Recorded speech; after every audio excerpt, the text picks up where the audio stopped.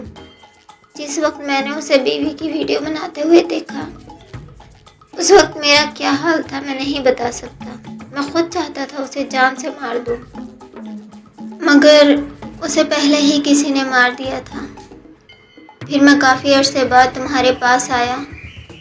میں یہ جاننے آیا تھا کہ وہاں کی کیا حالات ہیں، کیونکہ تمہارے سسر نے مجھے ایک ذمہ داری سونپی تھی کہ میں آ کر تمہیں اور تمہارے بچے کو دیکھتا رہوں، کیونکہ انہیں اپنے گھر والوں پر بالکل یقین نہیں تھا کہ وہ تم لوگوں کا دھیان رکھیں گے، مگر یہ میری ذمہ داری بھی نہیں تھی، لیکن پھر بھی میں نے مروت کے مارے ہاں بول دیا۔ مگر جب میں یہاں پر آیا تو مجھے تم پسند آ گئی، کیونکہ تب میری بیوی کا انتقال ہو چکا تھا اور میں بہت تنہا تھا۔ مجھے تم سے انسیت تھی تو میں اپنے خیالوں کو چھٹکنا شروع کر دیا، لیکن پھر مجھے دھیرے دھیرے محبت ہو گئی، اور جب خالد بلوچ نے تمہاری عزت لوٹی اس وقت تم نہیں جانتی تھی میرا کیا حال ہوا تھا۔ تمہیں جتنا ہر جگہ بدنام کیا گیا پھر بھی تم اپنے موقف پر ڈٹی رہی۔ سچ بتاؤں تو میں نے تمہارے جیسی عورت نہیں دیکھی جو سارے زمانے سے لڑ کر اپنے بیٹے کی پرورش کر رہی تھی۔ میں نے بیچوں بیچ تمہاری مدد کرنے کی بہت کوشش کی، مگر بلوچ خاندان کا اثر و رسوخ ہی اتنا تھا کہ کچھ کام نہ آیا۔ اس دن میں نے سوچ لیا اور سمجھ لیا تھا بلوچ خاندان کو دماغ سے ہرایا نہیں جا سکتا۔ ان کے ظلم کو ختم کرنے کے لیے قانون کی نہیں بلکہ حکمت عملی کی ضرورت ہے۔ جب مجھے مکمل یقین ہو گیا کہ میں تم سے محبت کر بیٹھا ہوں تب میں نے تم سے محبت کا اظہار بھی کیا۔ میں چاہتا تھا میں تمہارا ہاتھ تھام لوں اور اس زمانے میں چلنے کے لیے تمہیں ایک مضبوط سہارا مل جائے، لیکن تم نے میرا ہاتھ نہیں تھاما۔ مگر مجھے کوئی پرواہ نہیں تھی۔ دن بدن تمہارے لیے میری محبت بڑھتی جا رہی تھی تو مجھے انتظار کرنے میں کوئی مسئلہ نہیں تھا۔ میں انتظار کرتا رہا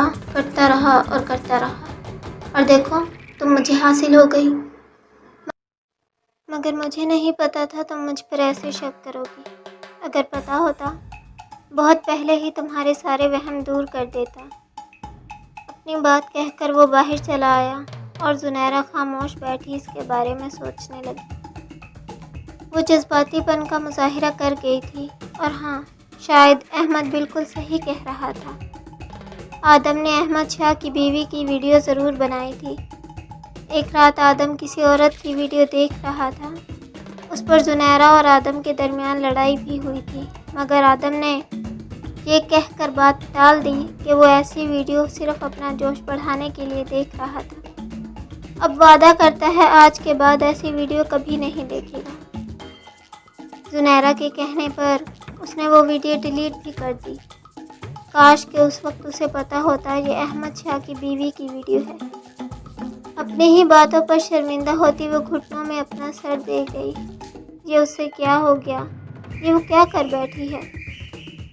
کچھ پل یوں ہی سوچوں میں ڈوبا رہنے کے بعد وہ اٹھ کر باہر آئی۔ احمد کے بارے میں پوچھا تو وہ گھر میں نہیں تھا۔ پھر کچھ دیر اس کا انتظار کرتی رہی۔ 2، 3، 4 مسلسل 8 گھنٹے گزر چکے تھے، مگر احمد شاہ کا کہیں کچھ اتا پتہ نہیں تھا۔ اس نے بار بار احمد کو فون کرنے کی کوشش کی، مگر وہ اس کا فون بھی نہیں اٹھا رہا تھا۔ شرمندگی کے مارے وہ بے چین ہوتی کسی جلے پیر کی بلی کی طرح ادھر ادھر گھومنے لگی۔ احمد واپس آ جائیں، میں تم سے معافی مانگ لیتی ہوں۔ وہ شرمندگی سے سر جھکاتے ہوئے بیڈ کے سائڈ ٹیبل پر رکھی اپنی اور اس کی تصویر کو دیکھنے لگی۔ کل ہی تو ان کی شادی ہوئی تھی۔ یاد کے لیے ایک تصویر بنا کر احمد نے فوراً فریم کروا دی۔ رات بھر اس کی محبت میں بھیگنے کے بعد بھی وہ سوچنے سمجھنے کی صلاحیت کھو بیٹھی۔ اب ان کے درمیان اتنی بڑی دراڑ، وہ بھی اس کے جذباتی پن کے باعث۔ تصویر کو اٹھا کر اس نے اپنے ہاتھوں میں لیا۔ احمد کی فوٹو پر ہاتھ پھیرتے ہوئے اس کی آنکھیں نم ہو گئیں۔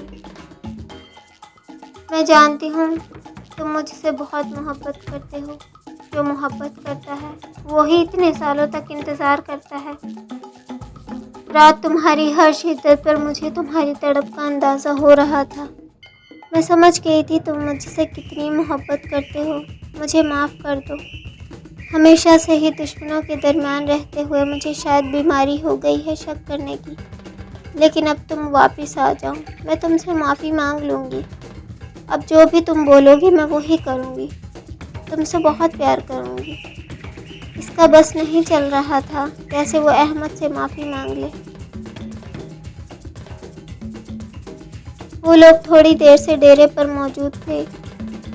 خادم بلوچ پہلے ہی ڈیرے پر پہنچ چکا تھا، مگر وہاں خالد کی لاش کو بالکل ویسے ہی لٹکا دیکھ کر اس کے تو اوزان ہی خطا ہو گئے۔ فوراً سے پہلے اس نے شاہد کو فون کیا۔ شاہد بھی ڈیرے پر پہنچ چکا تھا۔ وہ دونوں ایک دوسرے کی طرف دیکھ رہے تھے۔ آنکھوں ہی آنکھوں میں دونوں نے ایک دوسرے کی طرف کچھ اشارہ کیا اور پھر گاؤں والوں کو باہر جانے کا بول دیا۔ یہ سب کیا ہے؟ کون ہے وہ؟ ایسے کیسے؟ وہ کیسے بالکل ویسے ہی خالد کو مار سکتا ہے؟ مجھے نہیں پتا یہ سب کیا ہو رہا ہے۔ شاہد کی بھی سمجھ میں کچھ نہیں آ رہا تھا۔ ہو سکتا ہے التمش نے مارا ہو۔ التمش ایسے نہیں مار سکتا، وہ تو تب پیدا بھی نہیں ہوا تھا، اس سے کیسے پتا چلا؟ احمد ایسے لٹک رہا تھا۔ سوری، املا کی غلطی ہو گئی، احمد کو لٹکا دیا میں نے۔ صبر کرو، خالد کو لٹکاتی ہوں۔ چلو خالد، صحیح ہے۔ اسے کیسے پتا خالد ایسے لٹک رہا تھا؟ اس طریقے سے اسے گولیاں ماری گئی تھی، اس طریقے سے اسے کانٹے پر لٹکایا گیا تھا، اس اینگل میں رکھا گیا تھا۔ سیم ویسا ہی ہو رہا ہے۔ ایسا لگ رہا ہے یہ کام کسی ایسے انسان نے کیا ہے جو ان قاتلوں کو اچھی طرح جانتا ہے۔ پھر لگتا ہے احمد نے کیا ہوگا۔ احمد بھی نہیں تھا، احمد تو میرے باپ کی موت پر چند پل کے لیے آیا تھا، اس کے بعد چلا گیا۔ وہ تو آدم کی موت پر بھی نہیں آیا، کسی مشن پر گیا ہوا تھا۔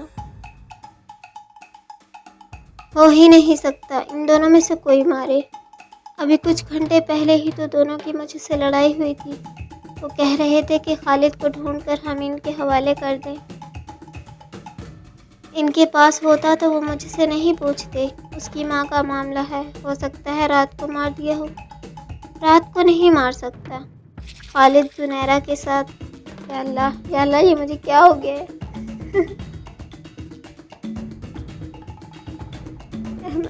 ٹھیک ہے، اوکے۔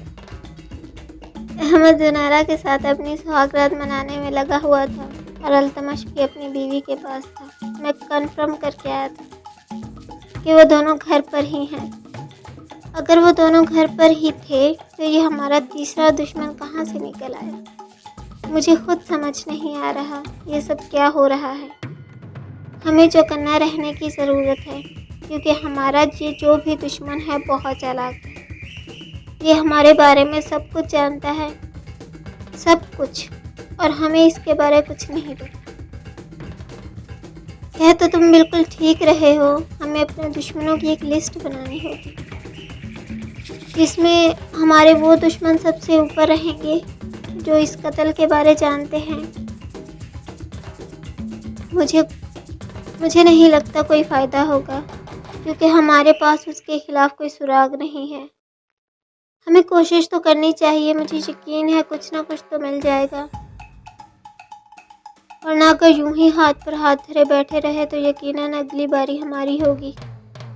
کہہ تو تم ٹھیک رہے ہو، شام کو ہم اپنے دشمنوں کی ایک لسٹ بناتے ہیں، ابھی کفن دفن کا انتظام کرنا ہوگا۔ صحیح ہے۔ ایک دوسرے سے متفق ہو کر وہ دونوں حویلی چلے آئے۔ خالد کی موت پر حویلی میں کوہرام مچا تھا، ہر طرف رونا پیٹنا شروع تھا۔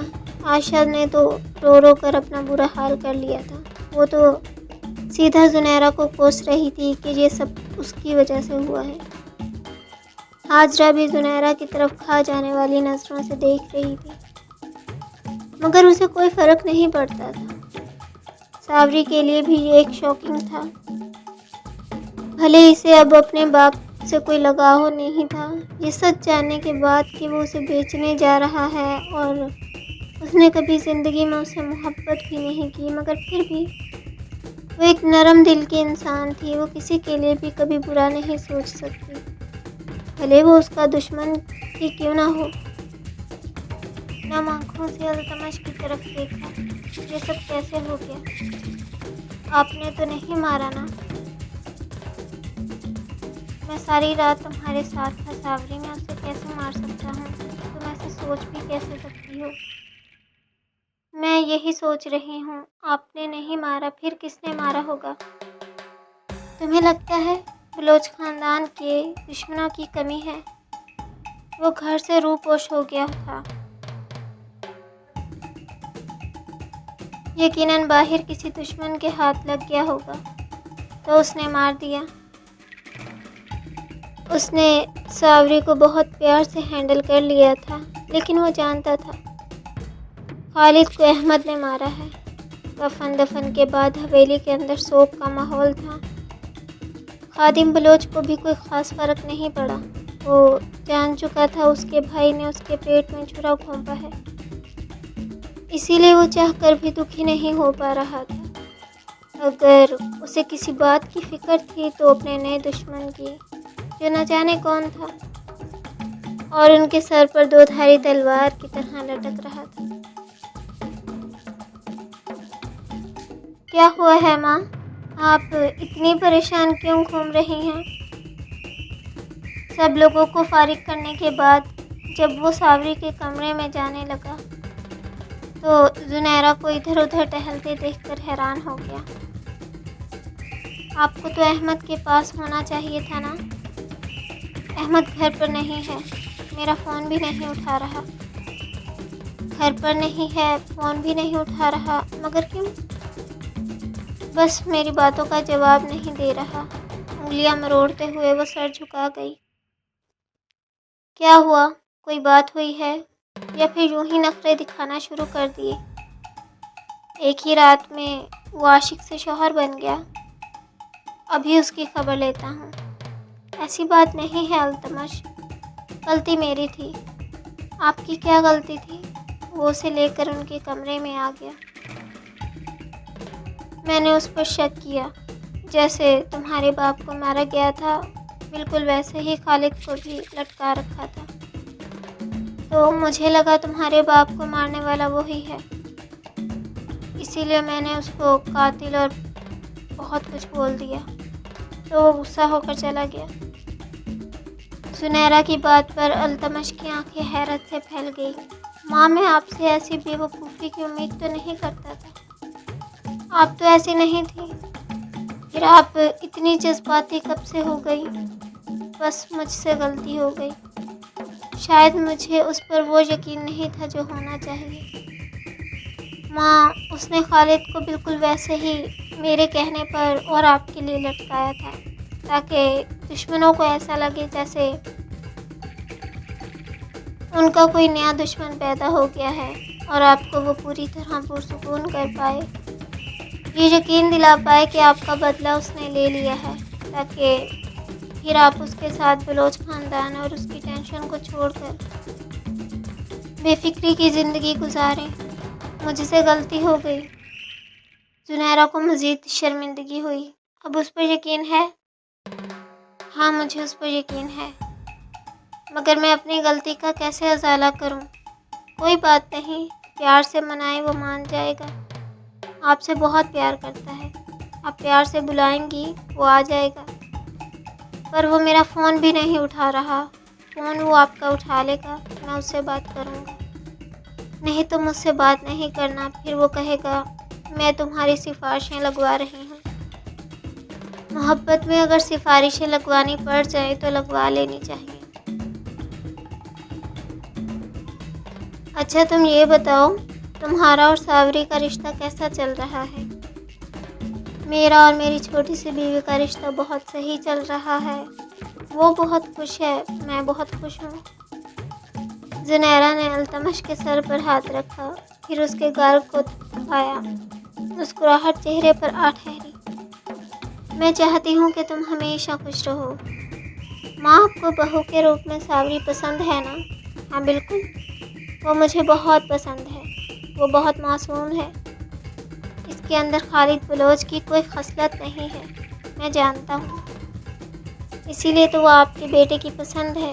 آپ کو پتہ ہے، شروعات میں ہمارے درمیان بہت غلط فہمی تھی، میں نے اسے بہت برے طریقے سے بھی ٹریٹ کیا ہے، مگر اس نے اتنی محبت دکھائی کہ میں اس کے ساتھ برا برتاؤ کر ہی نہیں پایا، اور خود ہی اس کی محبت میں مزید گرفتار ہو گیا۔ اور وہ پاگل تو یہ بھی نہیں جانتی کہ میں اسے بہت پہلے سے محبت کرتا ہوں۔ تو اسے بتاؤ نا، وہ سرشار ہو جائے گی۔ میں جانتا ہوں، میں وقت کے ساتھ اسے احساس دلاتا رہوں گا، مگر مجھے آپ سے ایک اور بات کرنی ہے۔ ہاں بولو۔ میں چاہتا ہوں آپ ساوری پر تھوڑا دھیان دیں اور اس کی ہر چیز کا دھیان رکھیں، کیونکہ اس کی ایک تو ارلی پریگننسی ہے، دوسری بات یہ کہ مجھے نہیں لگتا وہ ایک بچے کو جنم دے گی، اسی لیے میں اسے الٹرا ساؤنڈ بھی کروانے لے جاؤں گا، کیونکہ اسے تکلیف ہوتی ہے۔ ابھی تقریباً 4 سے 5 مہینے ہوئے ہیں، مگر ابھی سے اسے تکلیف شروع ہو رہی ہے، پیٹ بھی زیادہ بڑھ رہا ہے۔ ہاں، پیٹ کو بڑھتے ہوئے تو میں نے بھی دیکھا ہے، پہلے اتنا محسوس اس لیے نہیں ہوتا تھا کیونکہ اس نے کبھی فٹنگ میں کپڑے نہیں پہنے، لیکن نکاح والے دن جب میں نے اسے دیکھا تو اس کا پیٹ کافی بڑا ہے، ایسا لگ رہا ہے 4 مہینے کی پریگننسی نہیں ہے۔ یہی بات مجھے شک میں مبتلا کر رہی ہے، میں الٹرا ساؤنڈ کروا کر پتہ کرتا ہوں کہ کیا سچویشن ہے، اور اس کے بعد اس کا دھیان رکھیں گے، اسے بہت زیادہ کیئر کی ضرورت ہے۔ ہاں، میں اس بارے میں ناصلی سے بھی بات کروں گی، وہ بھی اکیلی ہوتی ہے، ساوری کے ساتھ رہے گی تو اس کا بھی من بٹا رہے گا، اور میں اس کے ساتھ رہا کروں گی، مجھے یہی امید ہے۔ ٹھیک ہے ماں؟ اچھا، میں احمد سے بات کرتا ہوں، کچھ ہی دیر میں آپ اسے فون کرنا، وہ آپ کا فون اٹھا لے گا۔ اس کے سامنے بیٹھے بیٹھے ہی التمش نے احمد کو فون لگایا تو پہلی فرصت میں اس نے فون اٹھا لیا۔ موبائل کو اسپیکر پر کر کے وہ بولنا شروع ہوا۔ کیا بات ہے؟ تمہارے نخرے شروع ہو گئے ہیں؟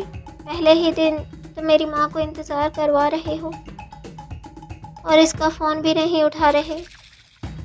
نہیں، گھر سے دور کام کی غرض سے آیا ہوں، احمد نے کچھ پل چپ رہنے کے بعد جواب دیا۔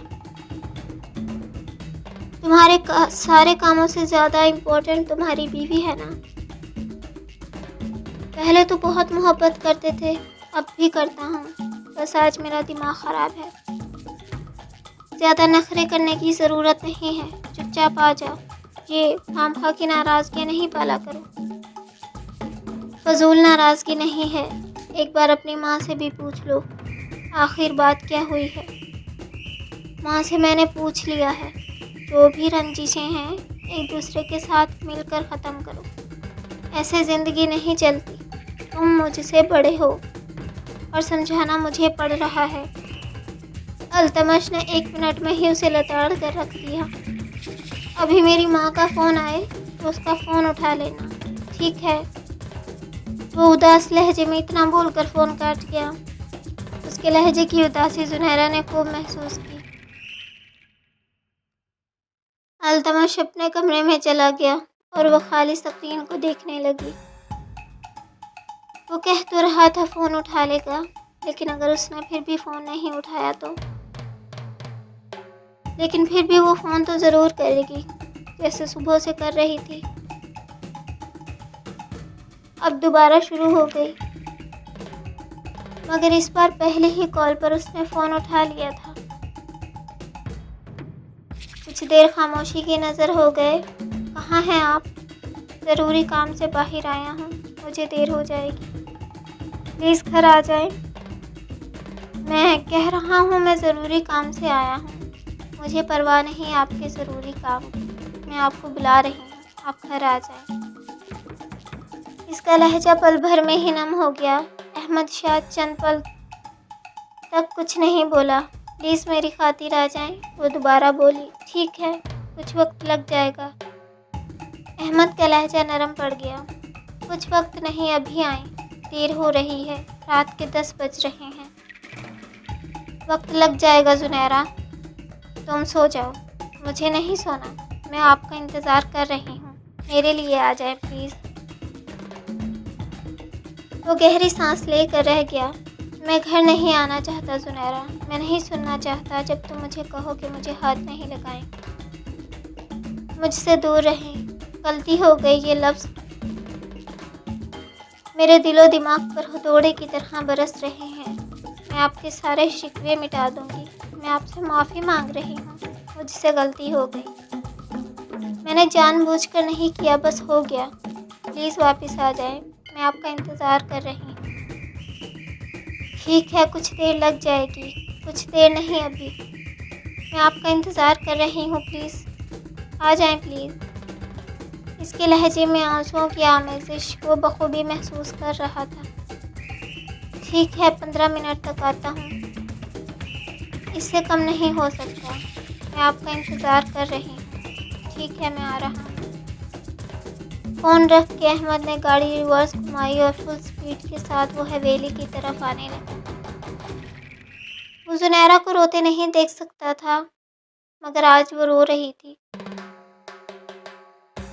مگر اس نے بھی تو تکلیف پہنچائی تھی، وہ کیسے شک کر سکتی ہے؟ لیکن اگر وہ معافی مانگ رہی ہے اور اس کا انتظار کر رہی ہے تو اسے جانا چاہیے۔ وہ حویلی میں آیا اور پھر اپنے کمرے میں چلا آیا۔ زنیرہ کہیں بھی نہیں تھی، پتہ نہیں کہاں چلی گئی۔ کوٹ نکال کر ہینگ کرتے ہوئے وہ چاروں طرف نظریں دوڑا کر اسے دیکھ رہا تھا، مگر وہ اسے کہیں نظر نہیں آئی۔ پھر کچھ دیر بعد دروازہ کھلا اور وہ کمرے میں داخل ہوئی، شاید وہ باہر کسی کام سے گئی تھی۔ احمد کو دیکھتے ہی اس کی آنکھوں میں چمک سی آ گئی اور پل بھر میں ہی اس کی آنکھوں میں نمی بھی اتر آئی۔ اس کی آنکھوں میں تیرتی نمی کو احمد شاہ نے بخوبی محسوس کیا۔ دوڑ کر 2 ہی قدموں میں اس کے قریب آ کر وہ احمد سے لپٹ گئی۔ تم آ گئے، میں نے تمہارا کتنا انتظار کیا، کیوں اتنے سنگ دل بن گئے تھے تم؟ مجھے تو کبھی نہیں لگا تم اتنا غصہ کرو گے۔ اس کی کمر کے گرد اپنے بازو حائل کیے وہ احمد شاہ کے سینے پر سر رکھے شکوے کر رہی تھی۔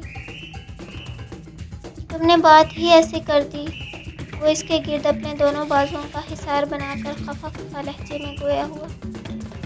میں نے بات کر دی، تم مجھے معاف نہیں کر سکتے۔ معاف ان باتوں کے لیے کیا جاتا ہے جو چھوٹی موٹی ہوں۔ تم نے مجھ پر الزام لگایا، میری محبت پر شک کیا۔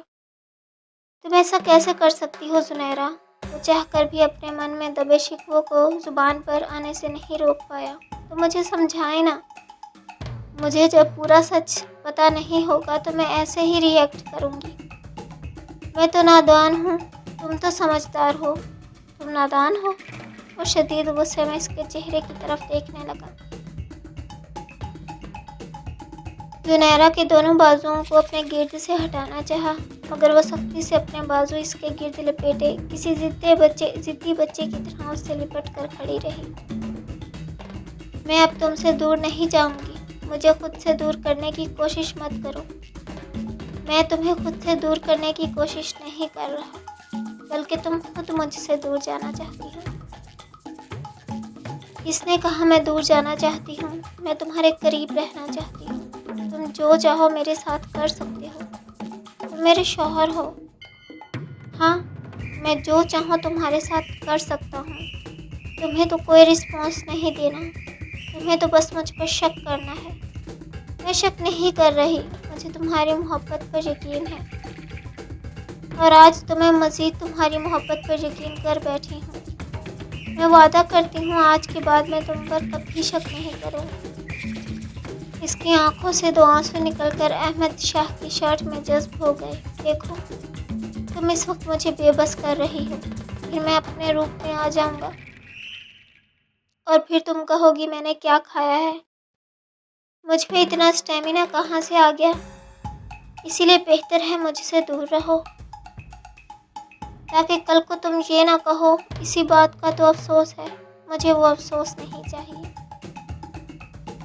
وہ اب بھی شکوے کر رہا تھا، اور اس کے سارے شکوے جائز بھی تھے۔ زنیرہ کا دل کسی نے مٹھی میں لے لیا۔ مجھے کوئی افسوس نہیں ہے، میں صرف غصے میں یہ بول رہی تھی۔ تم صرف غصے میں بول گئی تھی، مگر میرے تو دل پر لگ گئے۔ اب میں کیا کروں؟ وہ اس کے گرد سے اپنے بازو ہٹا کر احمد کی طرف دیکھنے لگی۔ مجھے نہیں پتا تم کیا کرو گی، لیکن میں بہت اداس ہوں، اور میری اداسی شاید کبھی دور نہیں ہو سکتی، لیکن میں یہ اداسی دور کر کے رہوں گی۔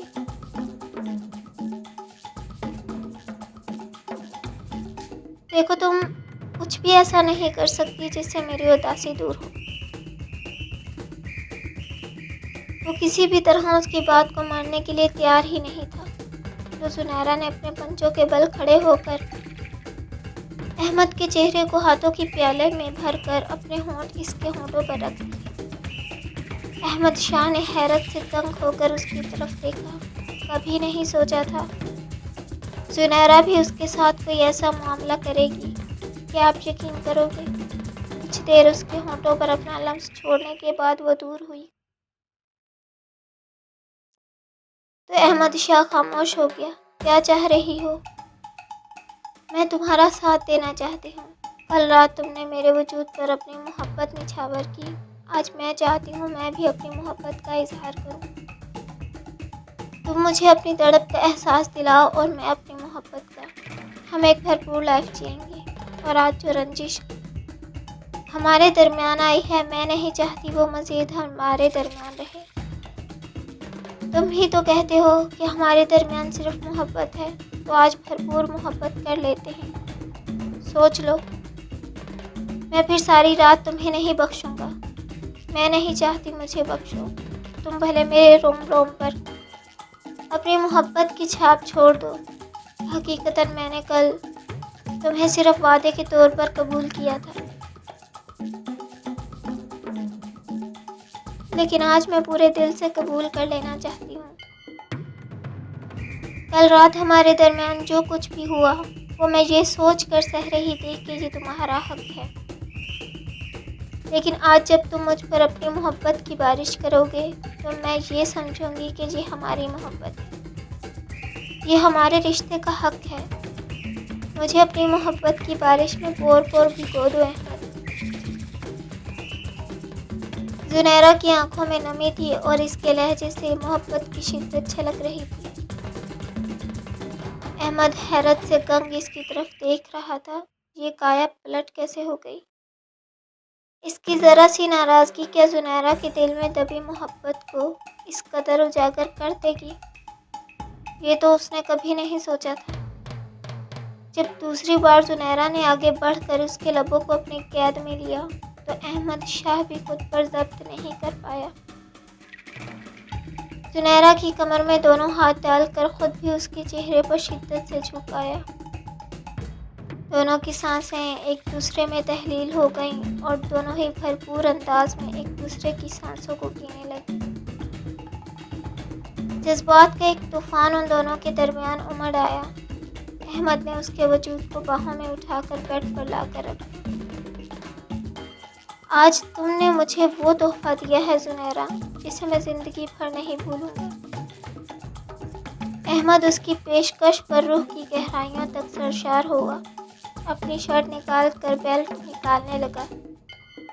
زنیرہ خاموش سی اس کی طرف دیکھ رہی تھی۔ تم بھی کچھ مدد کرو، اپنے وجود سے یہ پردے ہٹانے میں میری مدد کرو۔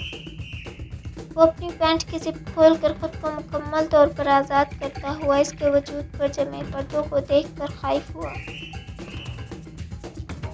اس کی بات پر زنیرہ چھینک گئی اور گلے سے دوپٹہ اتار کر ایک طرف رکھا۔ مگر صرف دوپٹہ اتارنے سے کیا ہوتا ہے؟ احمد تو اسے پوری طرح خود پر عیاں دیکھنا چاہتا تھا۔ پھر اگلے ہی منٹ وہ اس پر پوری طرح عیاں ہو چکی تھی، کیونکہ احمد نے ایک ہی منٹ میں اس کے وجود سے ہر پردہ اتار دیا تھا۔ بنا وقت ضائع کیے وہ دونوں قدرتی لباس میں ایک دوسرے سے لپٹ کر ایک دوسرے کے وجود میں داخل ہو جانے کی کوشش کر رہے تھے۔ جہاں احمد شاہ کا جنون سر چڑھ کر بول رہا تھا، وہیں زنیرہ کی بھی پیش قدمی کچھ کم نہیں تھی۔ اس کی شدتیں بھی احمد شاہ کو سرشار کر رہی تھیں۔ آج وہ کسی بھی طرح احمد شاہ کو یہ احساس دلوا کر ہی رہے گی کہ وہ اس سے بہت محبت کرتی ہے، اور یہ کوئی جھوٹ نہیں تھا۔ اسے احمد شاہ پسند تھا، مگر التمش کے لیے وہ ہمیشہ ہی اپنے جذبات کو روند ڈالتی تھی۔ لیکن اب جب وہ اس کے وجود پر پوری طرح حق رکھتا ہے اور ان دونوں کے درمیان محبت بھی ہے، تو کیوں نہ ایک دوسرے کی محبت میں جی لیا جائے۔ اس کی دھڑکنوں کو اپنے ہاتھوں میں پکڑ کر سہلاتا ہوا وہ گردن پر جا بجا اپنے شدتوں کا لمس چھوڑتا وہاں اپنی محبت کے نشان بنا رہا تھا۔ زنیرہ کی سسکیاں اور آہیں اس کی کانوں میں لطف و سرور اور وجود میں جوش کا باعث بن رہی تھی۔ وہ اس کی گود میں بیٹھی مسلسل ہونٹوں کو چوم رہی تھی اور احمد شاہ کے ہاتھ اس کے پورے وجود پر رقص کر رہے تھے۔ زنیرہ بھی اپنے ہاتھوں کی انگلیوں کو احمد کے بالوں میں پھنسائے آنکھوں کو بند کیے مسرور سے اس لمحے کو جی رہی تھی۔ دونوں ایک دوسرے کے وجود سے بھرپور سیراب ہو رہے تھے۔ جب زنیرہ کی برداشت ختم ہو گئی تو شدت بھری سسکیاں بھرتی وہ احمد شاہ کے کانوں میں سرگوشی کرنے لگی۔ اب مجھ سے برداشت نہیں ہو رہا، پلیز۔ اس کی التجاؤں پر اس نے زنیرہ کو بیڈ پر لٹا کر اس کی کمر کے نیچے تکیہ رکھا اور پیروں کے درمیان فاصلہ بنا کر اپنی پوزیشن اس کی گہرائیوں میں سیٹ کر کے ایک جھٹکے میں اس کے وجود کے اندر اتر گیا، اور وہ سسکی بھر کے اپنی کمر کو اوپر اٹھائے گہرے گہرے سانس لینے لگی۔ پھر دونوں بازو پھیلا کر احمد کو اپنی طرف بلایا۔ اس کے بلاوے پر احمد شاہ اس کے ہونٹوں پر جھکایا۔ گہرائی میں عمل لمحہ بلمحہ تیز ہو رہا تھا۔ وہ کبھی اس کے ہونٹوں کو چھو رہا تھا تو کبھی گردن پر اپنی شدت نچھاور کرتا۔ زنیرہ کی آہیں پورے کمرے میں گونجتی ہوئی احمد کے جوش میں اضافہ کر رہی تھیں۔ اس کے وجود میں اپنا اثر چھوڑ کر اور زنیرہ کے وجود کو اپنی باہوں میں سمیٹے گہری سانسیں بھرتا ہوا تکیے پر سر رکھ کر لیٹ گیا۔ دونوں نے مسکراتے ہوئے ایک دوسرے کی طرف دیکھا۔ آج واقعی میں ان دونوں نے ایک دوسرے کو دل سے قبول کر لیا تھا۔ احمد کے لیے تو وہ پہلے سے ہی اس کے دل کی ملکہ تھی، لیکن آج سنیرا نے بھی اپنی بھرپور رضامندی دکھا کر اسے سرشار کر دیا۔ میں اتنا تو جان گیا ہوں تمہیں اپنے شوہر کو خوب منانا آتا ہے۔ وہ اس کے کان کی لوک پر بائٹ کرتا سرگوشی کرنے لگا۔ مجھے شوہر کو منانے کا کوئی خاص تجربہ نہیں ہے، کیونکہ آدم کبھی مجھ سے ناراض نہیں ہوا۔ ہماری 2 دن کی ہی قربت تھی، تیسرے دن ان کی موت ہو گئی۔ لیکن تمہیں منانے کا تجربہ میرے پاس ہے۔ میں نے صبح ہی اپنی رضامندی دینے کا سوچ لیا تھا، اور میں جانتی ہوں میری رضامندی میں ہی تمہاری خوشی ہے۔ تم مان جاؤ گے، میں جانتی تھی۔ تم نے آج مجھے اپنا گرویدہ بنا لیا ہے۔ ناراض رہنا چاہتا تھا میں تم سے، مگر اب یہ ممکن نہیں۔ وہ اس کے ہونٹوں کو اپنے ہونٹوں سے چھونے لگا۔ تمہیں لگتا ہے میں تمہیں ناراض رہنے دوں گی؟ سنیرا نے ری ایکشن کے طور پر خود بھی اس کے ہونٹوں کو چھوا۔ اگر بیوی تمہارے جیسی ہو تو شوہر ساری زندگی اس کے قدموں میں پڑا رہے۔ میں تمہیں اپنے قدموں میں نہیں، دل میں رکھ بیٹھی ہوں۔ ویسے میں تمہارے دل میں کب سے ہوں؟ اس کی آنکھوں میں دیکھتے ہوئے احمد نے ایک بار پھر اپنا وزن اس کے اوپر ڈال دیا۔ بس جب سے تم میرے ساتھ ہو تب سے میرے دل میں بھی ہو۔ وقت کا نہیں پتا، کیونکہ نہ جانے کب تم میرے دل میں آ بسے۔ ایک عورت کو عزت کی ضرورت ہوتی ہے، اور وہ عزت تم نے مجھے دی۔ اس کے بعد یقین، جس دن تم نے خالد سے مجھے بچایا اور میرا یقین کیا، اس دن میں تمہاری محبت میں پور ڈوب گئی۔ اس کے بعد عملی محبت، جو کل تم نے ساری رات مجھ پر نچھاور کی۔ کل ساری رات تمہاری محبت کی بارش میں بھیگ کر خود کو خوش قسمت سمجھ رہی تھی، لیکن بیچ میں یہ غلط فہمی آ گئی۔ مگر التمش نے مجھے کہا کہ غلط فہمیوں کو زیادہ دیر جگہ نہیں دینی چاہیے، اسی لیے میں نے ہر دوری مٹا ڈالی۔ اور ہمارے بچے پیدا کرنے کے بارے میں تم نے کیا سوچا ہے؟ ہم اپنے بچے ضرور کریں گے۔ اب میں واقعی تمہارے ساتھ ایک ہیپی لائف جینا چاہتی ہوں، لیکن اس حویلی سے دور۔ مجھے اس حویلی کے پاس بھی نہیں رہنا۔ ہم اپنے گھر چلیں گے۔ میں نے تمہارے لیے گھر بنایا ہے جو کہ بہت خوبصورت ہے۔ میں ڈیوٹی دے کر آؤں گا اور تم میرا گھر میں رہ کر انتظار کرنا۔ پھر ہاں، میں جانتی ہوں پھر ساری رات تم اوور ٹائم لگاؤ گے، میرے ہوش ٹھکانے لگاؤ گے۔ ہاں بالکل، میں اسی میں راضی ہوں۔ وہ مسکراتے ہوئے اپنی دھڑکنوں پر اس کی شدت سہنے لگی۔ دونوں کی محبت بھری سرگوشیاں پورے کمرے میں گونج رہی تھی۔ وہ پیٹ سے نیچے اپنی شدت نچھاور کرنے لگا تو زنیرا نے دونوں ہاتھوں سے بیڈ شیٹ دبوچ لی۔ رات کو کئی بار وہ کل کی طرح اس کے وجود میں اپنا اثر چھوڑ چکا تھا۔ انہوں نے ایک بار پھر ایک بھرپور رات جی لی تھی، اور آج رات کی صبح بہت خوبصورت ہوگی۔ یہ وہ دونوں ہی اچھی طرح جانتے تھے۔ چلیں جی، آج آپ لوگوں کا بھرپور رسپانس چاہیے، بھرپور مطلب بھرپور۔ کل آپ لوگوں نے جو رونا دھونا مچایا تھا احمد کو لے کر، اب سب لوگ خوشی کا اظہار کریں کمنٹ سیکشن